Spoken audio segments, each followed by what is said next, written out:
আল্লাহ রাব্বুল আলামিন বলেন, গোলাম তুমি শুধরে যাও, আমি আল্লাহর দিকে তওবা করে ফিরে আসো। এই মাহফিল থেকে যদি নিয়ত করতে পারেন আল্লাহ আপনার দিকে ফিরে আসলাম, অবশ্যই যিনি কবুল করে আযাব আর গজবকে উঠায় নেবেন তিনি কে? এই জমিনের ভিতরে আযাব আসে 15টা কারণে।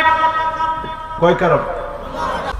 1 নাম্বার কারণ ইদা তুখিদাল ফাইয়ুদ আলা, জনগণের অধিকার নষ্ট করা হবে, জনগণের অধিকার নষ্ট করবে, জনগণের উপরে জুলুম করবে, এমন আলামতের কারণে যিনি আযাব আর গজব দিবেন তিনি কে?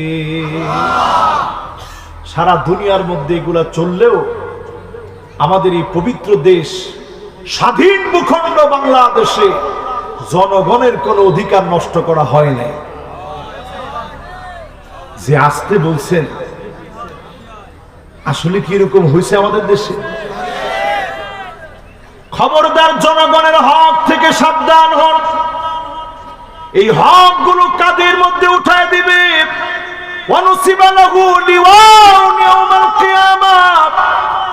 আল্লাহ কিয়ামতের দিন কাঁধের মধ্যে চাপায় দিবে। অসংখ্য জালেম এই বোঝা কাঁধে নিয়ে সেদিন অচল হয়ে পড়বে। জালেমদেরকে তিল তিলে যিনি নিষ্পেষিত করবেন তিনি কে?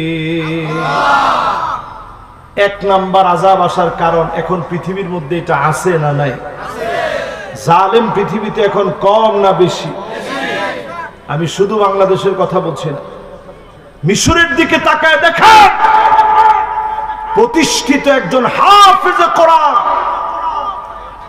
যিনি নিজে শুধু একজন হাফেজ ছিলেন না, হাফেজ ডক্টর মুরসি রহিমাহুল্লাহ, তিনি এমন একজন লিডার ছিলেন, সরাসরি জনগণের সামনের প্রথম বক্তব্য দিতে দাঁড়িয়ে বুকের বোতাম খুলে তিনি দেখিয়েছিলেন, আমি কোনো বুলেট প্রুফ কোনো জ্যাকেট পরি নাই, যদি পছন্দ না হয় গুলি করে বুক জাজরা করে দাও, ইমানের পথ থেকে এক চুল আমরা নড়ি নাই, নড়বো না। জোরে বলেন আল্লাহু আকবার।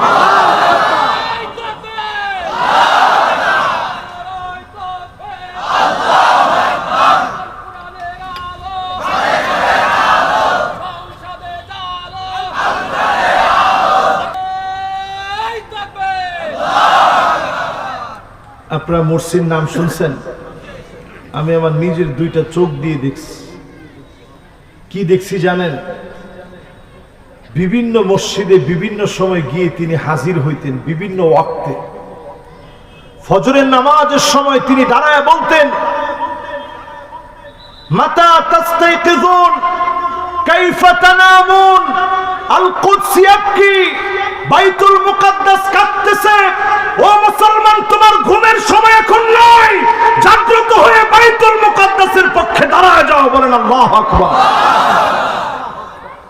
আমরা ওমরে ফারুককে দেখি নাই, হযরত আবু বকরকে দেখি নাই, হযরত ওসমানকে দেখি নাই, হযরত আলীকে দেখি নাই, কিন্তু দক্তুর মুরসির মতো সাধারণ এই যুগের একজন মানুষকে দেখেছি, সাধারণ মানুষের কাতারে দাঁড়িয়ে নামাজের পর সালাম ফিরিয়ে নামাজের দিকে তার জনগণকে ডেকেছে। জোরে বলেন আল্লাহু আকবার।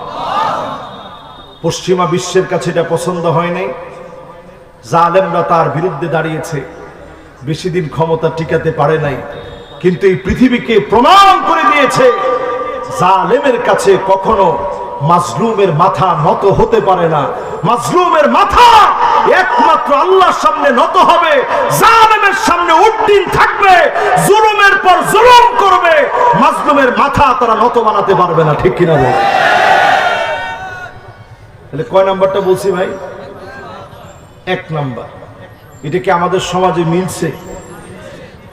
2 নাম্বারে আল্লাহর হাবিব বলেন, আল আমানাতু মাগনামা, এমন সময় আসবে গনিমতের সম্পদের খেয়ানত করা হবে, আমানতদারিতার কথা মানুষ ভুলে যাবে। কারো কাছে কোনো সম্পদ রাখলে আমানতদারিতা টিকবে না। আমানতদারিতা টিকবে না, খেয়ানত হয়ে যাবে। রাস্তার ইট যদি রাস্তায় ব্যবহার না করে কারো ঘরের মধ্যে ব্যবহার হয়, পরিষ্কার আমানতের খেয়ানত, মুনাফিকের আলামত প্রকাশ পেয়েছে, ঠিক কিনা বলে? এখন এখানে আপনি যদি হিসাব করেন, চাল ডাল কম্বল আটা পেঁয়াজ রসুন, কত রকমের খেয়ানত আছে। এই খেয়ানতের কারণে যিনি আযাব আর গজব দেন তিনি কে? এটা কয় নাম্বার? কয় কারণে আযাব আসে? 15 নম্বরের কয় নাম্বার গেছে? বাকি আছে কয়টা? সবাই আমরা বাকি 13টাও শুনবো ইনশাল্লাহ পড়ে। এরপরে 3 নম্বরে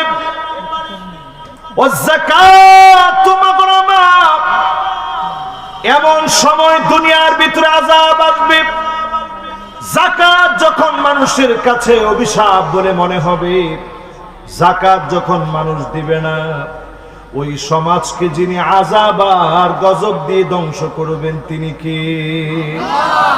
আচ্ছা বলেন তো দেখি, আমাদের এই সমাজে যাকাত কি সঠিকভাবে আদায় করা হয়? আমাদের দেশে 11 জন ধন কবে বিশাল পয়সার মালিক, এদের উপরে জরিপ চালায় দেখা গেছে যেই পরিমাণ অর্থ 11 জন ধন কুবেরের আছে, তারা যদি প্রপার ওয়েতে যাকাত দিত, বাংলাদেশে প্রত্যেকটা ইউনিয়নে 11 জনের যাকাতের টাকা লাখে 2,500 করে, যেই পরিমাণ অর্থ তাদের আছে 1 কোটিতে 2.5 লাখ করে, তাদের সম্পদ এত বেশি 11 জনের মাত্র। এই সম্পদ যদি ইউনিয়নে ইউনিয়নে ভাগ করে দেওয়া হতো, 44 কোটি টাকার উপরে এক একটা ইউনিয়ন পেত। জোরে করে আল্লাহু আকবার। আপনারা মনে করেন দেশ গরিব? এই দেশের যে টাকাগুলো আছে যদি প্রপার ওয়েতে যাকাত দেওয়া হতো, দরিদ্র খুঁজে পাওয়া যেত না। কয়েকটা বছর চললে পরে আপনি যাকাত দেওয়ার লোক খুঁজে পেতেন না, ঠিক কিনা বলে? এরপরে আল্লাহর হাবিব 4 নম্বরে বলেন, এই দুনিয়ার ভিতরে আযাব আসবে কেন? ওয়াতুল্লিমাল ইলমু লিগাইরিদ দ্বীন, মানুষ দিন শিখবে, ইসলাম শিখবে, আলেম হবে, মুফাসসির হবে, শুধুমাত্র দুনিয়া কামানোর জন্য। হাদিসের অংশ পড়লে আমার বড় ভয় লাগে। ওয়াতুল্লিমাল ইলমু লিগাইরিদ দ্বীন, দিন শিখবে, আলেম হবে, শুধুমাত্র দুনিয়ার জন্য। এখন আপনি মিলায় দেখবেন, ফেসবুকে ভাইরাল হওয়ার জন্য হাজার হাজার আলেম এখন ব্যস্ত হয়ে পড়েছে, ঠিক কিনা বলে?